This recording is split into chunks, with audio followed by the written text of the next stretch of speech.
পাকস্ট্রিট ধর্ষণ কাণ্ডে অবশেষে গ্রেফতার হয়েছে মূল অভিযুক্ত কাদের খান এবং তার সঙ্গে গ্রেফতার করা হয়েছে অপর অভিযুক্ত আলীকেও। গতকাল রাতে দিল্লির গাজিয়াবাদ থেকে তাদেরকে গ্রেফতার করা হয় এবং 2012 এই ঘটনা ঘটার পর থেকেই পালিয়ে বেড়াচ্ছিল এরা এবং কাদেরের কোনো খোঁজই পাওয়া যাচ্ছিল না, বেপাত্তা ছিল সে এবং বারবার করে পুলিশ যে খবর জানাচ্ছিল যে যতবার তাদেরকে ট্র্যাক করার চেষ্টা করা হচ্ছিল ততবারই হাত ফসকে পালিয়ে যাচ্ছিল কাদের এবং আলী। আমাদের সঙ্গে এই মুহূর্তে টেলিফোন লাইনে রয়েছেন আইনজীবী অনির্বাণ গুহ ঠাকুরদা। আপনাকে স্বাগত 24 ঘন্টায়।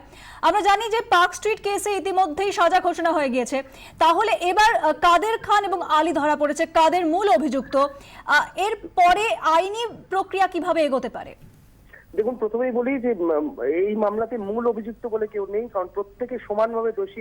এই যদিও এই কাদের খান তিনি সব থেকে লিডিং রোল এবং সব থেকে পার্ট প্লে ওনার সব থেকে বেশি ছিল, এবং যে আদালত যে অ্যাঙ্গার রেপ বলে এই ঘটনাটাকে বর্ণনা করেছিলেন, সেই অ্যাঙ্গার রেপের অ্যাঙ্গার কিন্তু এই কাদের আলী দেখিয়েছিলেন এবং নৃশংসভাবে ঘটনা ঘটিয়েছিলেন।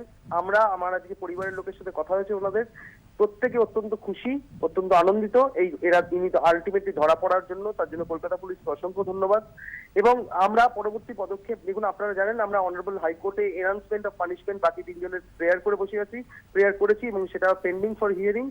আর এদের জন্য এক্স্যাক্টলি ট্রায়াল প্রসিডিওরের ট্রায়ালে যাতে ওই সাক্ষ্য গ্রহণ যা সাক্ষ্য গ্রহণ হয়েছিল সেগুলোই যাতে এদের জন্য ব্যবহৃত হয়, সেইটা একটা আদালতে প্রেয়ার করতে ভবিষ্যতে করতে হবে। যদিও এখনো it is very early stage, কারণ এনারা সবে ধরা পড়েছেন। এদেরকে পিসি, আমার মনে হয় পুলিশ পিসি প্রেয়ার করবেন। এনাদের কাছ থেকে এই কাদের বন্দুক দেখিয়ে ভয় দেখিয়েছিলেন, তাই জন্য এনাদের কাছ থেকে এই বন্দুক রিকভারির একটা সম্ভাবনা থেকে যায়, সেই জন্য পিসি প্রেয়ার করবে আদালত।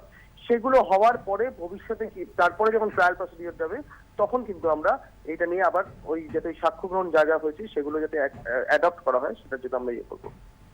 ধন্যবাদ। অনির্বাণ গুহ ঠাকুরদা আমাদের সঙ্গে ছিলেন, আইনজীবী, এতক্ষণ টেলিফোন লাইনে ছিলেন তিনি। এবং তিনি যেরকম জানালেন যে ধর্ষণ, যেই মহিলাকে ধর্ষণ করা হয় তার পরিবারের সঙ্গে ইতিমধ্যেই যোগাযোগ করা হয়েছে এবং তারা অত্যন্ত খুশি এই ঘটনায় কাদের এবং আলী গ্রেফতার হওয়াতে।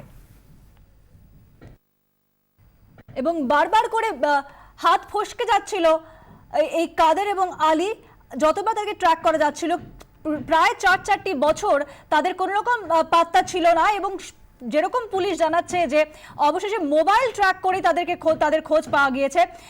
গাজিয়াবাদে যখন ছিল কাদের, তখন বাড়িতে ফোন করতো সে এবং তাকে টাকার কথা বলতো, বাড়িতে টাকা চেয়ে পাঠিয়েছিল এই কাদের, এবং সেই ফোন ট্যাপ করে পুলিশ এবং সেখানেই কাদেরের খোঁজ পেয়ে যায় তারা। প্রাক্তন পুলিশ কর্তা সন্দীপ মুখোপাধ্যায় আমাদের সঙ্গে রয়েছেন টেলিফোন লাইনে। সন্দীপবাবু, পুলিশ তৎপরতা বোঝা গেল কাদেরকে যেভাবে গ্রেফতার করা হয়েছে, কিন্তু এতদিন সময় কেন লাগলো? তবে বড় কথা আমরা যা সংবাদ মাধ্যমে বিভিন্ন জায়গা থেকে যেটা জেনেছিলাম যে হয়তো কাদের প্রথম থেকেই কলকাতা শহর থেকে পালিয়ে গেছে, কারণ এই ঘটনাটা এত দুর্ভাগ্যজনক যে মহিলা নির্যাতিতা হয়ে বলা। তারপরও যে বিতর্ক যেটা তৈরি হয়েছিল, এর থেকে দুর্ভাগ্যজনক ঘটনার কোনো সভ্য জগতে হতে পারে না।